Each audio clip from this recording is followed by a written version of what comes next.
Why is it that Christians die in natural disasters like everybody else? It's time for The Line of Fire with your host, biblical scholar and cultural commentator, Dr. Michael Brown. Your voice for moral sanity and spiritual clarity. Call 866-34-TRUTH to get on The Line of Fire. And now, here's your host, Dr. Michael Brown. Friends, we're going to talk about some real-life, painful issues that are not abstract, issues of faith that touch our very real lives. And my goal is not to just get people watching a video or use clickbait titles. These are heavy issues. I want to do my best to give us some wisdom, to give us some biblical understanding, and to put us in a place where, in the midst of vulnerability and pain, we can worship God and trust Him. If you have a story in your own life where you suffered terrible loss, where it seemed as if God didn't come through, or things were not answered as expected, and yet today you could say, looking back, God brought good out of it, or I wouldn't be the person I am today if I had not gone through that. Maybe we'll get to some testimonies as well, or maybe you have your own question of faith you'd like to ask me. Here's the number to call, 866-34-TRUTH, 866-348-7888. You two are incredible. Bottom of the hour, I I want to make apologize. some It's so short emotional. I think announcements anybody for watching, listening on it's radio hard not to get and choked up. watching online, listening by podcast.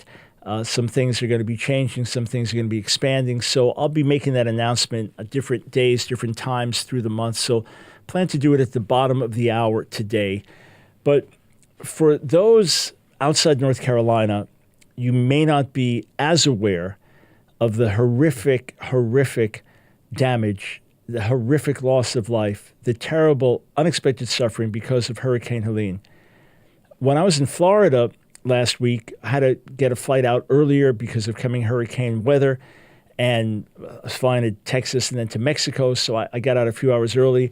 We had other friends right on the coast of Florida. They were concerned, and there were fatalities there, but I wasn't hearing anything about North Carolina. Wasn't talking to Nancy at home. We live right outside of Charlotte, North Carolina, a little north of Charlotte. Our office is a little north of Charlotte. We weren't talking about, hey, is everything safe? Or there were no concerns. It just was not coming up. And especially in the mountain areas and things like that, it's not right on the coast. It's not where the worst devastation would happen with hurricanes. And yet, completely cut people off guard. Rural areas, fatality count, they're saying over 100, but it could be much more because people are just cut off. I mean, you're talking about rural areas, you're talking about mountain roads where the road doesn't exist anymore. You're talking about towns less than 2 hours from us, that little towns just got wiped away. The rain stayed, and it produced these floods, and the floods carried homes away, and it's just absolutely tragic. And among the people suffering are followers of Jesus, or Christians, among those who died. And I'm sure they prayed for help along the way. Why does this happen? And you might say, well, look, God's not under obligation to save anyone, and none of us are good in ourselves. I get that. I understand that. But there are also promises in the Bible. There are also things where God says, call to me in the day of trouble, I'll deliver you, where He's a refuge and a help. And you hear stories of miraculous preservation in the midst of the calamity and the storm. Why some and not others? Now, let me tell you up front, there are no easy answers. There are no easy answers. I am not going to pull some theological rabbit out of a hat and give you an answer to every subject and problem and question. And like, oh, that's it. No, these are life and death issues, and there are no easy answers. So I'm just being as straightforward as I can about that. That being said, I do believe there's some things we can offer you by way of hope and encouragement. So here's where we're going to start. I was reading in one online news site, and there was this picture. I thought, oh, no. It's a picture of grandma, grandpa on the roof of their house in North Carolina with their 7-year-old grandson. And it's taken by the daughter, so the mother of the 7-year-old with her parents. And it's before they die. No, no, it can't be. The mom somehow makes it. She gets stuck between some things. She makes it. She's ultimately rescued. Tragic, moving story. Nancy sends me a link yesterday to the news account, local news, and she says, watch this. Watch the video. So I was driving home, listening. I could look up every so often. I was listening, weeping as I did. And I want to play some excerpts for this because, well, you'll understand as we go. Clip number 1. With unimaginable grief, losing 3 loved ones in Asheville, North Carolina, when they were swept away in floodwaters. 2 members of this family, one of which is a survivor of this devastating event, they're coming out to share their story 4 days later. Megan Dyer and her sister Heather Kephart lost their parents, and Megan lost her 7-year-old son, Micah. Megan agreed to do the interview with us this morning in Micah's honor. Megan and her sister Heather, they join us live here on Weather Command, and we do appreciate you both for being here with us. Let us start by saying we are so sorry for your loss. Megan, you witnessed this happen, and when we experience grief, so often we are asked, how are you holding up? But I feel like I know the answer to that already. So let me ask you this then. How is your grief today? My grief today is unfathomable. I'm sorrowful. I feel broken. But what is the main thing that I take away from grief is the uplifting of all the prayers that I have received. And I think that all the chain of prayers that I have felt are the things that held me up, the things that are holding me together right now. Because if it was up to my humanly flesh, I wouldn't be able to do it. Family, togetherness, many people reaching out, praying, sending their support. That's the pieces that I can't have on my own that they're putting together for me. All right, so the first question you ask, okay, so prayers have sustained her. Why didn't prayers save her 7-year-old son or her parents? Those are natural questions to ask. Well, let's hear what this grieving mother and daughter has to say. Clip number 2. Heather, by your side, Megan, we also know your other sister, Jessica. Initially, when the stories started coming out of Western North Carolina, your sister Jessica was posting updates on Facebook before, even after the rescue and those subsequent updates. There is this picture I believe you took on the roof, and only if you feel comfortable sharing what was going through your mind, because you, your parents, and your son, I believe those were your shoes, had to evacuate to the roof. Yes, we did. It was our only hope at that point. Everything else was covered in water. We were on the roof, and I considered at that moment that we were at our safe point. So I took a picture because at that point I still had service and I wanted to keep them in the loop. I thought we were okay still until the house broke apart and until everything started to collapse.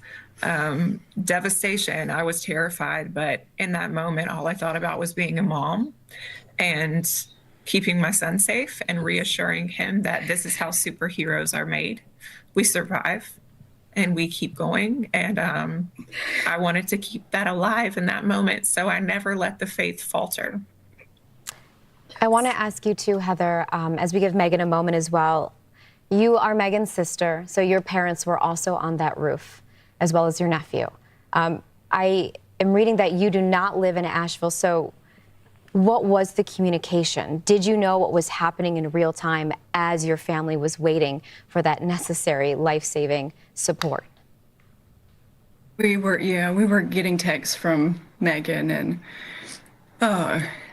like Megan, we were hopeful. I mean, we never in a million years would imagine that this would have happened. And then things went dark and we didn't have any communication. And our sister, Jessica, went into action mode and started calling on the only hope that we have, prayer, which is prayer.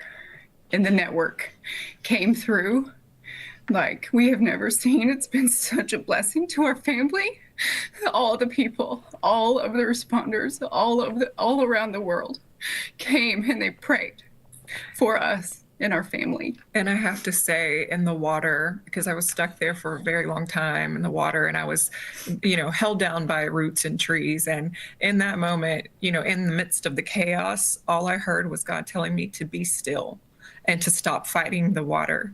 That was him, but that was prayers. That was prayers that told me to be still and to let the water carry me to where I needed to be rescued.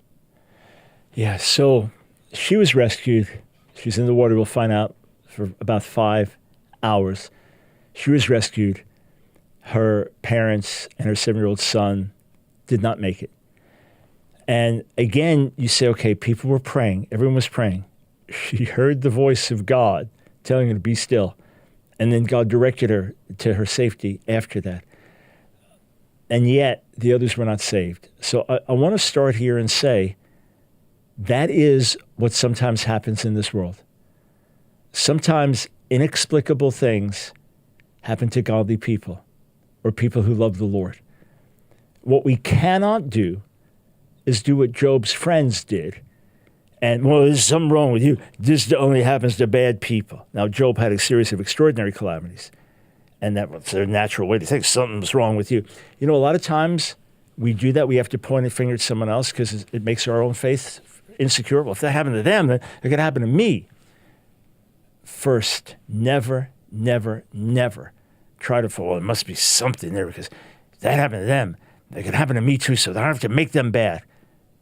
God forbid you think those thoughts. On the other hand, don't do what Job did and said, God, you're a monster. What kind of monster are you? How could you do, you're treating me like your enemy. You're trying to kill me and destroy me. The friends wrongly judged Job. Job wrongly judged God. Don't do either. God remains good. God remains full of love. In the end, God's ways are best. Even when inexplicable things happen in this world, even when one person is miraculously saved and another family member is not. We'll sort this out more and listen to more of this moving story on the other side of the break. Don't go anywhere.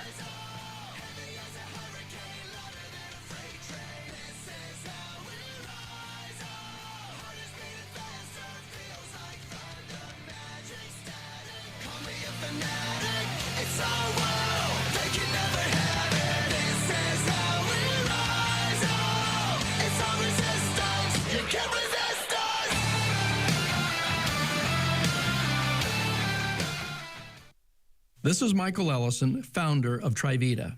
I remember sitting there with my doctor years ago. My body was on fire with pain when he said, Mr. Ellison, you must change the way you think about health and life. If you do not change, you will have no quality of life and you will die a premature death. I committed to go on my wellness journey, and that journey of wellness led me to Mexico, to the Seri people and indigenous people of the Sonoran Desert. As we sat around a campfire one night, there was this moment when they shared the secrets of the ancient people. I felt as if God was there reminding me that He had created plants to heal and restore. It was from there we discovered the nopal cactus and its amazing anti-inflammatory benefits. A formula was perfected, now found in Nopalea. 2 clinical studies have been conducted to validate its anti-inflammatory benefits.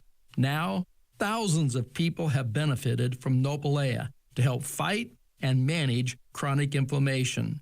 If you're living with pain, stiffness, lack of mobility, then you may be experiencing chronic inflammation, and Nopalea may be your solution. I invite you to try Nopalea. Nopalea is supported by clinical studies for lowering inflammation and improving mobility, flexibility, and improved quality of life.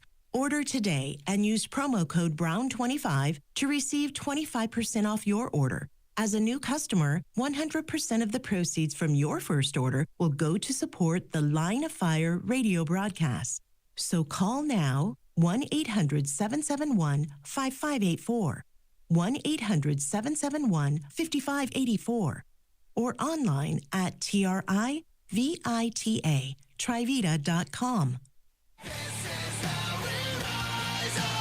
It's The Line of Fire with your host, Dr. Michael Brown. Get on The Line of Fire by calling 866-34-TRUTH. Here again is Dr. Michael Brown. Thanks, friends, for joining us. Hey, thanks so much, co-sponsor Trivita, for your incredible generosity to our listeners, our viewers, and for your great wellness products, part of my daily routine. So thank you for standing with us. I want to go back to this interview. Mother has lost her 7-year-old son and her mom and dad in one moment, swept away by the floods after the hurricane here in North Carolina. Her sister has lost mom and dad and nephew. Here they are doing an interview. They wanted to do it. They wanted to honor their parents, wanted to honor Micah. And as this unfolds, we'll share more commentary and then talk these issues through as believers, how we handle this and tangible things that we do before the Lord. All right, let's listen to clip number 3. You were eventually rescued, and sharing the story just 4 days later, Megan, your son Micah, 7 years old, from what I've been told, you're wearing one of his T-shirts. You called him a superhero. Yes, he wanted to be Deadpool for Halloween, and in his honor, I wore it today for him. Micah, man. Tell us about Micah and the legacy that he's going to leave on this earth. This moment. You know, I'm so proud of my son because in his last moments, he wasn't screaming for me. He was screaming, Jesus, Jesus, save me. Jesus, I hear you. Jesus, I'm calling upon you. And his wildest dreams and everything that he wanted to be was a superhero. And that was his goal in life. And instead, he's my hero because he reached for something past flesh, past human, past anything that even grown adults, I think, would reach for. My son called out to the one God Almighty. And I think at that moment he was rescued and he became my hero. And I think all of them carried me through that moment. I think that his biggest dreams, he was the smartest, bravest, hopeful, great friend. Great son. I couldn't have asked for a better son. And he was so happy up until the very end when he was screaming for Jesus. And in that moment, I think he found joy. You know, the innocence of children is actually quite spectacular. Oh my gosh, I'm so sorry. Yeah, it is. Marissa being a mother too, Megan and Heather, I do, amidst the tragedy, your parents as well, Jessica included, how will they be remembered? Heather, if you don't mind sharing about your parents. Our parents, like everybody, were not perfect. But since the time that we could talk in our little southern accents, they taught us Bible verses. And we had my dad. He had a big piece of cardboard, and for every Bible verse we memorized, he gave us a star. And the old foily stars that I don't even know if they make them now. But we got one for every verse. And those verses, to this day, are in our hearts and in our minds. And I think nothing, they wouldn't want to do anything else in this moment but to give honor and glory to the Lord Jesus Christ. And one verse in particular, Micah 6:8. He shall show you, O man, what is good, but what does the Lord require of thee but to do justly, love humbly, and walk humbly with thy God. We're a little rusty. I think I know why Micah got his name now. Yes, he did, in honor of my father and in honor of that verse. Yeah. All right, and now she's going to give her account how she's rescued Megan, the mom, and then we'll share some thoughts about it. Asking the question, well, there's a boy crying out, Jesus, save me. Why didn't Jesus save him? Fair question to ask, right? Fair question to ask. Let's listen to the last segment of the interview. You know, and I apologize. It's so emotional. I think anybody watching, it's hard not to get choked up. Oh my gosh, I'm so sorry. Whew, I'm so sorry. Yeah. Will you tell them why I'm sorry. I have a 7-year-old. I have a 7-year-old at home. And so I do want to ask you, oh my gosh, I've never done this on air before, but I think people watching need to know that when we talk about over 120 lives that have been lost, these are brothers and sisters and sons and mothers and fathers. Yep. Prayer and faith is getting you through this, and it is such an important thing to lean on in this time. What is it you want people watching to know and to understand as we continue to bring coverage out of Asheville, out of North Carolina, out of these communities that have been so deeply and forever impacted? I want them to remember that there is joy beyond the pain, that while we are wrapped in sorrow and while we are wrapped in grief and overwhelming regret for all the things that we could have done that we didn't, that they are happy and they are joyful and they are all around us looking down. And my son couldn't be more proud at me for hanging on. My parents were probably lifting me up when I was in between the two things that were holding me down. They are rejoicing at the fact that I now can tell them what God did for me, because it was God. He said, "Be still, I am in control, and you will pass on." This is a backfire for the devil, because he tried to take me out. And here I am sharing the word that my 7-year-old is a hero and my parents live on in God's glory. Mighty, mighty Micah man. I'm struck by your spirit. I mean, and having the support of your sisters. I know when it comes to this event, I would imagine you being in the water. I know it's hard to gauge time. Was it a few hours until you were rescued, and how that rescue was in the took water. place? I was in the water for 5 hours. I was in the water for a very long time down the river. I got caught in some trees and things were hitting me. I got dragged under a few times, and that's when I remember being in a tree. And I remember thinking, well, like a voice told me I cannot stay here. I have to let go, because they couldn't find me there. And I had to trust that voice to let go and to hope something else was waiting for me. And when I did let go, I heard the voice say, "Be still, don't fight the water." And then I ended up in between the two carriers that stuck with me the whole time. And I waited for about 2 hours until God blessed me with a man that saw me and the rescue team that provided for me. And I can't thank them enough. You have a very long road ahead of you, and the grief, I know, is going to come in waves. For anybody that's experienced grief that is watching knows, I always say it moves like the ocean. The ebbs and flows, and some days are going to be harder than others, and some moments will be easier. But I think remembering those moments of your son and of your parents are what ultimately, those good memories, right, of laughter and joy, are what see you through, in addition to your faith. And speaking with us and sharing your story, both you and Megan and Heather, we so appreciate it. You have all of our prayers, our utmost condolences, and you know, as you navigate it, we hope you can carry with that some of our thoughts and love. All right. Yeah, and if there was a GoFundMe account set up as well, I'm sorry I don't have it in front of me. You know, today as I was leaving the house, Nancy was packing up.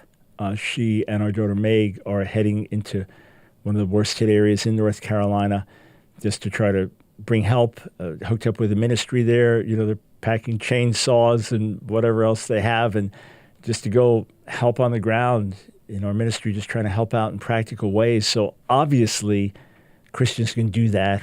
Christians lead the way in humanitarian efforts around the world.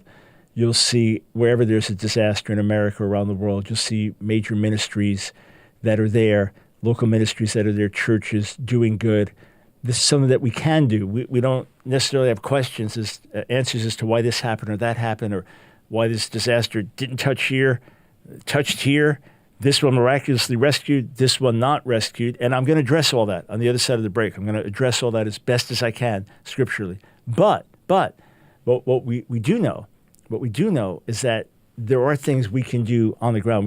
We can pray for God to help those that did survive and help those in the midst of grief, and then in tangible ways to just come alongside and support and say, we're here to help in a physical way.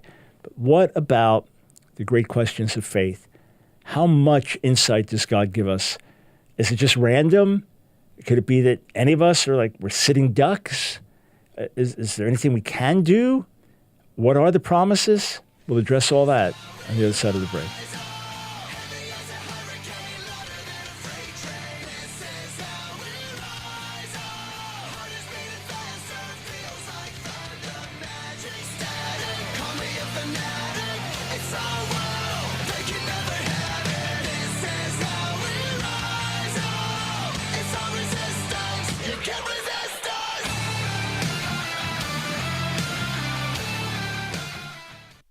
Hey friends, Michael Brown here. My delight to serve as your voice for moral sanity and spiritual clarity. We are living in such urgent times today, friends, that all of us are in the line of fire. There's a target on your back. There's a target on my back. If you simply seek to live by biblical values or just conservative moral values, you could be canceled. You could be cast out. You could be put down. You could be silenced. I'm here to say, friends, that I am not about to be silenced, and I don't believe you are either. It is time for us to stand up. It is time for us to say enough is enough. It is time for us to push back in Jesus' name. Not fighting the way the world fights. No, overcoming evil with good, overcoming hatred with love, overcoming the flesh with the power of the Spirit, overcoming lies with truth. And that's what we're here to do on the Line of Fire broadcast. And friends, it's not just a broadcast, it is a movement of people around the world. God's people standing up saying enough is enough and saying, Lord, here we are, send us, use us. I want to urge you today to join our support team because we are on the front lines together. And we are literally touching people around the world, in America, in the nations, in Israel. And together with your help, we're going to amplify this voice and spread this movement around the globe. So I encourage you, go right now to thelineoffire.org, thelineoffire.org. Click Donate Monthly Support. Thelineoffire.org, click Donate Monthly Support. When you do, you become a torchbearer. We immediately send you 2 great life-changing books. We immediately give you access to many classes I've taught. Others have to pay to take those. You get them for free. Exclusive video, audio content, a new audio message every month, an insider prayer newsletter, 15% discount on our online bookstore, so much more. Join our support team today. Go to thelineoffire.org. Donate monthly. It's The Line of Fire with your host, Dr. Michael Brown. Get on The Line of Fire by calling 866-34-TRUTH. Here again is Dr. Michael Brown. Hey, friends, if you'd like to make a contribution, we are helping with some of the material things as we can, sending my wife and daughter with some help over there. It's a great time to do it. We'd love to send you as our thank you gift. My new book comes out in just a few days, Hearts of Compassion, Backbones of Steel, how to discuss controversial topics with love and kindness. You can call 800-538-5275, 800-538-5275. Your gift of any size. Well, it's very timely, and our thank you gift to you is this very important, eye-opening new book. Okay, important programming announcement. We have been on the Truth Radio Network since we started live daily radio 16 years ago. We're going to continue on the Truth Radio Network. Main stations are on North Carolina, some other locations. You're going to continue to hear us. However, if you're listening live, it's 3 to 4 Eastern time. And if you're different time zones. But 3 to 4 Eastern time, we're going to continue, but it's going to be 3 to 3:30 Eastern time. 3 to 3:30. All of you who get our podcast, whether it's through the Truth Network or Apple or Spotify or Edify or Charisma, wherever you get our podcast, that's going to continue. It may have a new name, but it's going to continue. So you've subscribed to our podcast, those are going to continue. But it is a half-hour equipping broadcast. We are pouring into these. We've been doing them around the country. We launched this on a couple hundred-plus stations in January, and this equipping broadcast is our best way to build you up, to strengthen you, to help you to get much, much more in depth than we have on our live talk shows, to really cover subjects well, to help you be everything God wants you to be in this critical, difficult, challenging hour. So that's going to continue. However, we're going to be releasing a lot of new additional content. So our content is actually going up, not down, but the daily radio broadcast is going from an hour live talk to 30-minute equipping. So those listening 3 to 3:30 Eastern time, nothing's changing. If you're used to listening between 3:30 and 4, subscribe to the podcast so you can listen to that whenever you can. And then here's the other thing you want to do. You want to go to our YouTube channel. Go to YouTube, type in The Line of Fire. Make sure it's my face you see there. Subscribe to the YouTube because we're going to be putting out all kinds of great new content. We're going to be pouring a lot of hours into producing really excellent new content, from long-form interviews to more intensive teaching, digging into biblical books, to tackling controversies in different ways, to sharing by audio some things that we've written, to sermons I've preached in the past that are relevant. We'll be posting lots of new stuff. This way you won't miss anything. So if you don't subscribe, if you're watching this on Facebook, just take a moment, go to YouTube and type in The Line of Fire. Make sure it's my channel there. Click subscribe, and then you'll see a little bell. Ring that bell. So ding, press that. That means whenever we launch something new, you'll know about it. All right? So this is our way of continuing to minister and fulfill the mission that God has given us to do. All right, so let's now sort things out, what we know and what we don't know. What we do know is that things happen in this world to everybody. Everybody dies eventually. Everybody goes through hard times. That life is not just a bowl of cherries.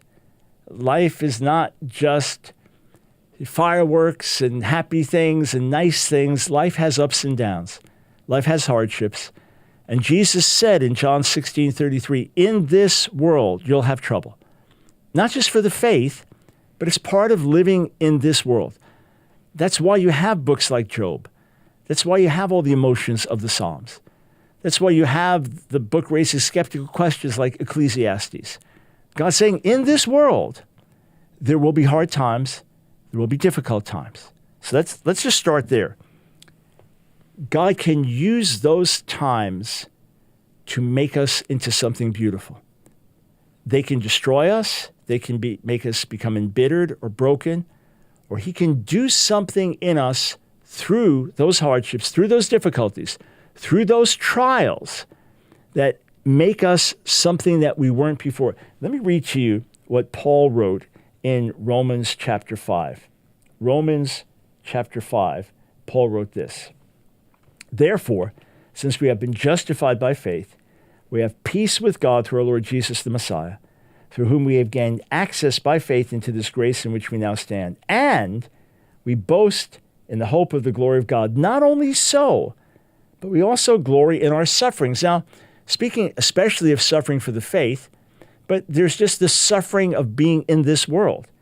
We glory in our sufferings because we know that suffering produces perseverance. There's something that can be built in us by way of persevering, having been through the storm, having been through the loss, having been through the agony, having been through the pain, having endured. It produces in us perseverance, and perseverance produces character. Those who've been tried by the fire, those who've come out whole, are some of the strongest, godliest people I've ever met. Two people that I met, they were as if they were from another world, another planet. Richard and Sabina Wormbrand. Had the pleasure and honor of spending some hours with them on a couple of different occasions in around 93 and a little bit after that. I mean, they were different. They had suffered horrifically in Romanian prison. Sabina in a slave labor camp, and Richard in horrific torture, imprisonment, 3 years solitary confinement, 2 imprisonments over 14 years. They had a different quality about them. It was because of what they had suffered. And there are people that I know of incredible compassion, but they've been through terrible loss. And it was that loss that produced in them an extraordinary compassion. We don't know why certain things happen. We don't know why one was saved and one was not saved. We don't have answers. And many times if God gave us an answer, it would be beyond our understanding or too hard for us to handle. So we trust him, and I'm going to give you more reasons to trust him in a moment. But God can make something beautiful out of the worst things you've ever been through. A college professor did an exercise with her students, had them take a piece of paper and write down on the front the 10 worst things that ever happened to them in her life, in your lives. Write the 10 worst, think about it, 10 worst things. Now flip it over, write down the 10 best things that ever happened to you. And in many cases, the same items were on the front and the back. There were several items on the front and on the back, the worst thing and the best thing. It was the same thing. The worst things I've ever lived through, the things I hope I never, ever go through again, have helped me make me into who I am today. and produce some of the best qualities in me. I hope I never go through those again. And yet I wouldn't be who I am without them. Paul says we also glory in our sufferings because we know that suffering produces perseverance, perseverance, character, and character, hope. We end up with a hope beyond the grave. And hope does not put us to shame because God's love has been poured out into our hearts through the Holy Spirit who has been given to us. I'm not concerned about a mom and her theology saying, well, you know, a 7-year-old, he prayed, Jesus saved me, and he was helping me, he was in heaven, he was helping me, and my parents were helping me as they were in heaven. Well, I don't know about that theology. Forget the theology about that right now. That's not the issue. This is a woman sustained supernaturally in faith and able to say, my parents are with the Lord, and my son is with the Lord, and they're forever happy. So in the midst of the pain, I have joy. That's extraordinary. That's supernatural. And that's not denial. That's reality, friends. That's reality. Some years ago, I had a biblical scholar on the air with me, and he had lost his faith, completely lost his faith. He was an atheist now. And he said he wished he could get it back. He just doesn't know how. And he and his wife had the tragedy of losing a baby boy. He started crying on the air. He said, I wish I could see him again. I want to see him again, but he just doesn't believe it's real. Friends, this is reality.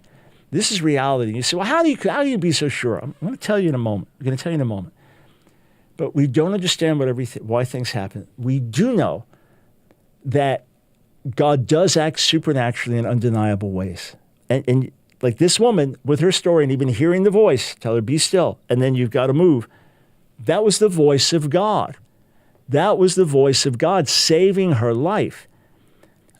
I'm working with a school in Israel, the Jerusalem Bible Institute. Official classes launch in November. One of the professors was telling us, colleagues, I wasn't there in Israel for the first meeting with the incoming students, but there's one couple with their baby. They were miraculously delivered on October 7th. Why were they delivered and others not? I don't know. But God will do enough things to show that he is really there. And sometimes in the aftermath of the tragedy, he doesn't heal the person, but then he works miracles after. He is saying, I am here, I am real, I am good. It will all make sense one day. And he gives us enough evidence in the here and now, enough evidence in the here and now that we can say, yes, you haven't left us. You haven't forsaken us. I don't know why you didn't save my wife or my husband or my kids or my parents or my friend, but you saved me. You saved this one.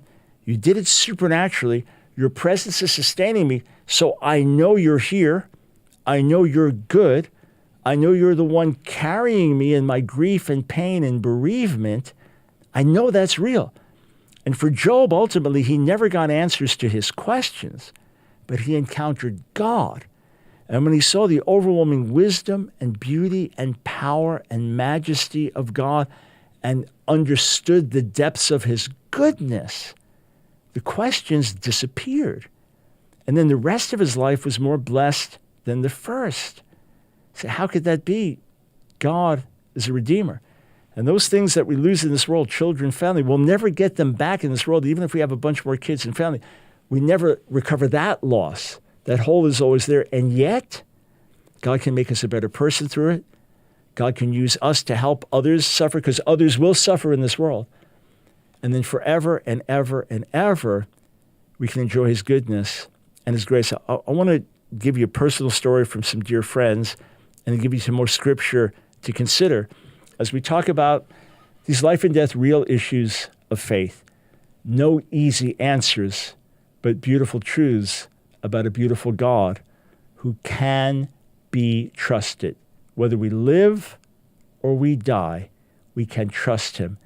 And we hold onto his promises. If we don't get the answer we expect, ultimately, God has a reason. But until then, I'm going to hold on to every promise and expect the best. We'll be right back.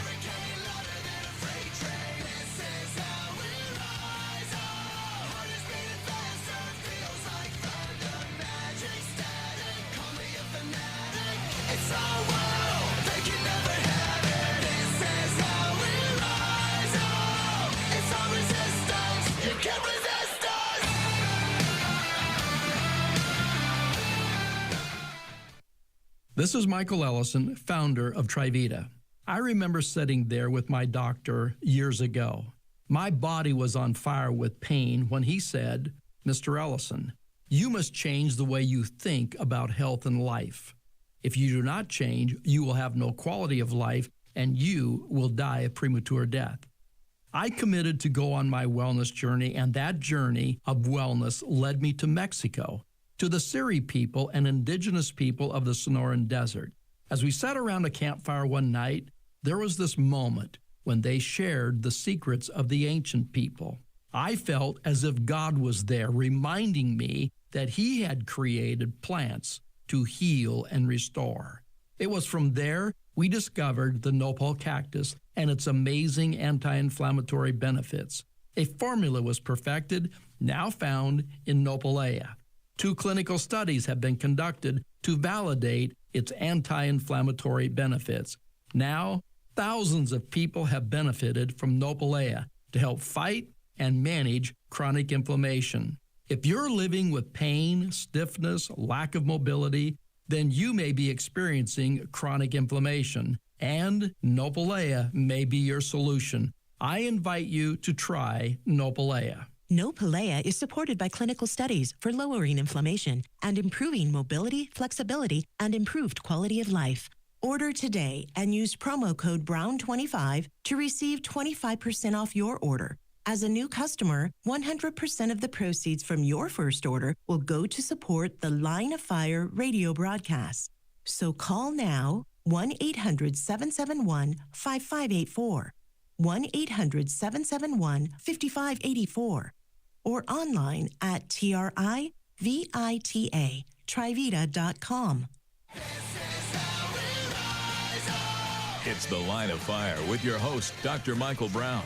Get on The Line of Fire by calling 866-34-TRUTH. Here again is Dr. Michael Brown. Thanks, friends, for joining us on The Line of Fire. We've got 2 very important interviews coming away on tomorrow's Thoroughly Jewish Thursday broadcast. I encourage you to tune in. And tonight begins the Jewish New Year. So in the Bible, it's the first day of the 7th month. It's not the New Year. It's the first day of the 7th month, Yom Teruah, the day of the sounding of the trumpet blast, the shofar blast. And then 10 days after that, Yom Kippur, the Day of Atonement. 5 days after that, the week-long celebration of Sukkot, which has an additional day added onto it in Jewish tradition. It goes for 8 days. And October 7th would have been the culminating day of Tabernacles, called Simchat Torah, Day of Rejoicing of the Giving of the Torah. It's supposed to be the most joyous day on the Jewish calendar. Instead, October 7th last year was a horror of horrors. Israel's still in an existential battle. Things have only intensified since then. The Iranian missile onslaught, reading accounts from Israel saying it's as miraculous that all the technology operated the way it did, that there weren't fatalities all over Israel after this missile bombardment. It's extraordinary, but Israel's in pain, travail right now. Israel needs your prayers. And especially this time of the year, the holiest day of the Jewish calendar, where Jews will be looking to God and praying in the midst of the pain. Pray that God reveals himself. Pray that God pours out his spirit of grace. Pray that he brings comfort. Pray that the mercies expressed through his Son would become real to Israelis and Jews all around the world. So back to the question of suffering in this world. The biggest thing that we ultimately look at is the cross. The biggest thing that we ultimately look at is the cross. That is the expression of the goodness and kindness of God. That is the expression of the mercy of God. That is the expression of God giving us the opposite of what we deserve. And when he wants us to know his nature, that's where we look. When Jesus came into the world, he said to his disciples, John 14, when they said, "Show us the Father," he said, "Have I been with you so long, you don't get it? If you've seen me, you've seen the Father." In John 5, he said he could only do what he saw the Father doing. He is, according to Hebrews 1, the shining forth, the expression of the glory of God. If you want to know what God looks like, if you want to know who God is, if you want to know his nature, look at Jesus. And you see God's heart for us expressed at the cross. In other words, he's not out to get us. He's not looking for an excuse to destroy us. He's not looking for opportunities to hurt us. You know John 3:16, most of you listening, watching. For God so loved the world that he gave his one and only Son, that whoever believes in him should not perish but have everlasting life, eternal life. For God did not send his Son into the world to condemn the world, but that the world through him might be saved. And of course, the condemnation is people continue to walk in darkness, not God's light. But God did not send his Son into the world to condemn the world, but so that the world through him might be saved. And ultimately, when God foresaw what the human race would be and do, he foresaw that. He foresaw giving us free will. He foresaw what would come out of it. He foresaw and foreordained the cross. Through the cross, we have eternal life and will be with him forever. God saw all the suffering, all the pain, everything that would happen, and said it will be worth it for me, because God will endure the pain with us, and it will be worth it for the human race, for what will come out in the end, which is being with him forever and ever and ever, in unspeakable joy and glory and purpose and destiny. And he gives us a glimpse of that in the here and now that carries us through the storms of life.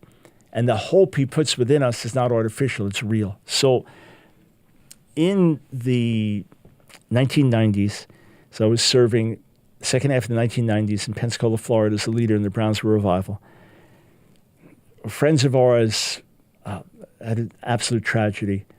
A couple, some of our dear friends, they had a miraculous child. They had their kids. They thought their family was done. God showed them supernaturally to have another child, and they did. They know there's one more. There's one more, and they had another. And child of promise, a little baby, a little boy. He's got a severe heart condition. He's not going to make it. The heart's enlarged. And all of us who prayed, all the leaders prayed. We lived in Maryland when the baby was born. So this is now some years later when we live in Pensacola. He's not going to make it. That's what the doctors say. And as we prayed, we all felt, all the leaders, he's going to make it. He's going to make it. He's going to live. And God healed his heart. And 12 years old, and sleep over at a friend's house, and there's a terrible fire, and he's killed. 12 years old. No. Heartbreaking news. Heartbreaking news. I mean, they prayed and prayed and asked for God to raise him from the dead until he was buried, and died. He was buried, and the parents trusted God, and continue to trust God, and continue to love God, serve God, dear friends to this day. Inexplicable loss, but they worship God nonetheless. Well, in the days that followed, it was one after another. Friends we weren't really close with, but they were closer to Nancy's sister.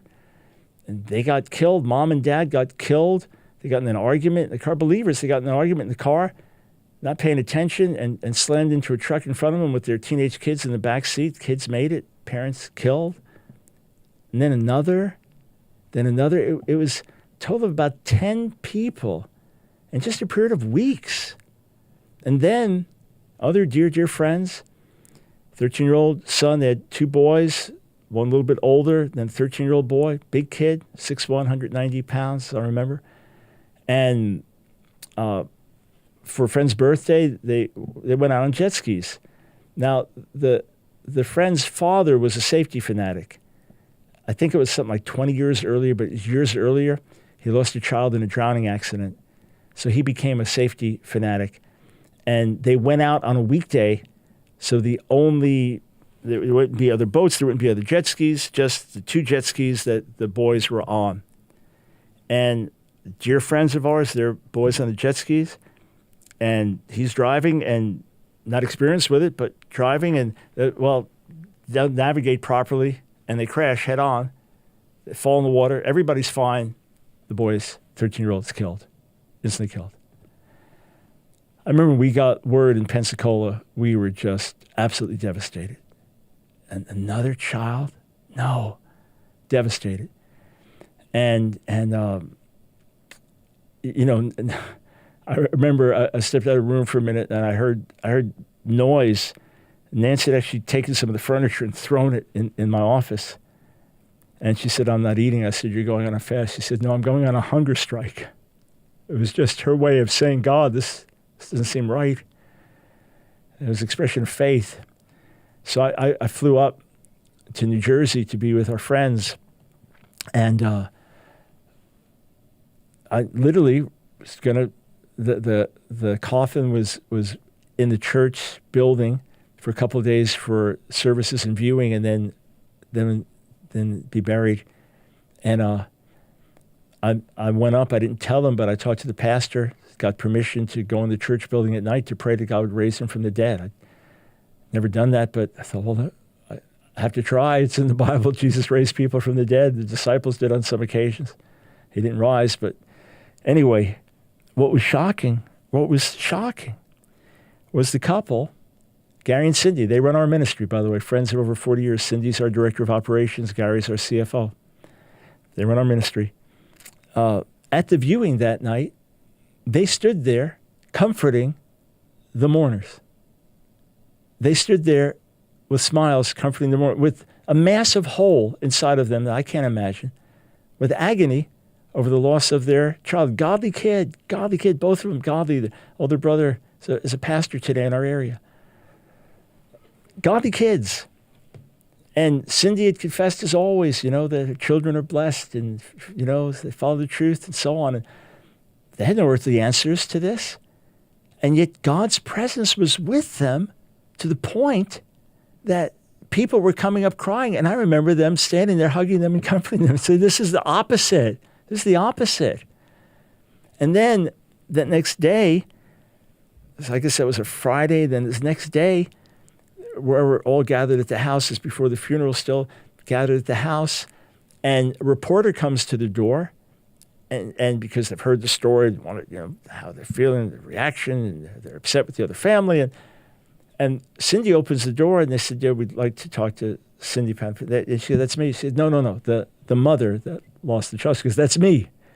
They couldn't understand how this can possibly be that here you are answering the door, and you're actually greeted me warmly and kindly. Yeah, agony of heart. Yes, a loss. Yes, a hole that remains to this day. And yet, they will tell you about the goodness of God. Their faith has not wavered. They still believe in the goodness of God. They still believe in miracles. If you're in a crisis, they are people to stand with and pray with. God somehow sustains us. We may not have the answer as to the why, but he comes with his presence and says, I'm here, I'm near, I'm with you. And in eternity, this will make sense. Right now, I'm going to carry you through the storm, and I'm going to use you to help others, because as long as this world is here, there's going to be suffering and pain. So we look to the cross, we see the goodness of God. We trust him no matter what. We hold to the promises as written. Unless God tells us otherwise, we hold to the promises as written. And he will take us through the valley. He will take us on the mountain. He will take us through the storm. And if we don't make it through the storm forever and ever, we will enjoy his presence. One way or another, God will bring light out of darkness and good out of evil. It is who he is.